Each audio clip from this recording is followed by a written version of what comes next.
I'd be curious, as you hired people and you grew the company, how did your compensation philosophy change over time, or did you have a similarly passionate view on compensation? I think compensation is really hard. True that.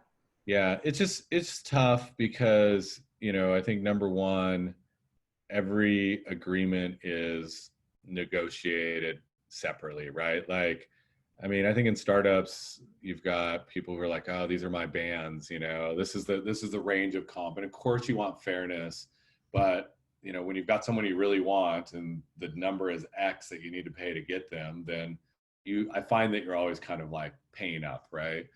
And then you're, thinking about the rest of the team and how you get equity there.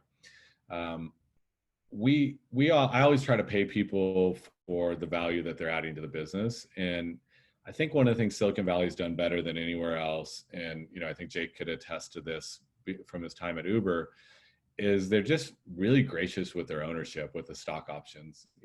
Like, if you give people good ownership in the business, then they're naturally compensated for the value that they're creating, right? And at least as a team, you may have somebody that's creating more than others, but that's always been number one. I think we were really gracious at Granicus on the stock option piece, and it just creates this unity. When people are like, "Oh, I own some of this," then they're less worried about their salary or their variable compensation or their bonus and those types of things.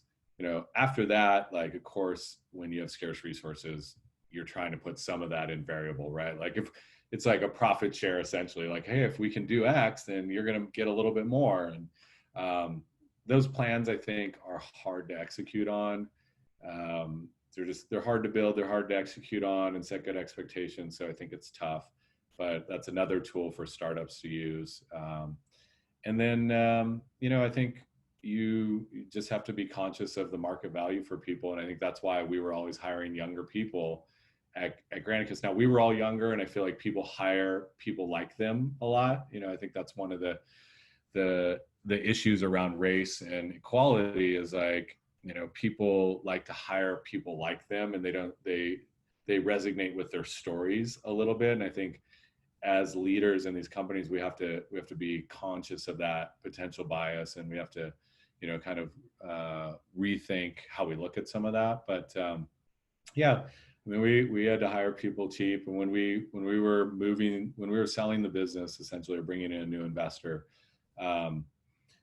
the average salary that we had in San Francisco was $1,000 less than this company we're looking to buy in Iowa. So just to think about how lean we were, like, in such an expensive market versus somewhere in Iowa, we were actually on an average salary per employee $1,000 less.